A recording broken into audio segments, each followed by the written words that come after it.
Outing போலாம் அப்படின்னு நினைச்சவங்களுக்கு நடந்த விஷயம் 2008 டெல்லியில இருக்கிற ராமன் ஜெனி இவங்க 2 பேரும் கோயம்புத்தூர் வரைக்கும் ஒரு அவுட்டிங் பிளான் போடுறாங்க. அண்ட் போனது மட்டும் இல்லாம அந்த நாள் நைட்டே அவங்க கார் எடுத்துட்டு கோயம்புத்தூர் போய் கிளம்ப ஆரம்பிக்கிறாங்க. அண்ட் நெக்ஸ்ட் டே மார்னிங் அவங்க கோயம்புத்தூரையும் வந்தடைறாங்க. அண்ட் அவங்க கோயம்புத்தூர் வந்ததுக்கு அப்புறம் கரெக்டா ஒரு 10 மினிட்ஸ்ல யாரோ ஒரு பர்சன் அவங்க காரை பிளாக் பண்றாரு.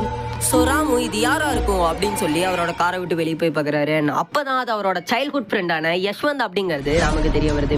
அண்ட் அது மட்டும் இல்லாமல் அவர் இப்போ கோயம்புத்தூர் தான் ஸ்டே பண்ணிருக்காரு அப்படிங்கிறதையும் ராம் தெரிஞ்சுக்கிறாரு.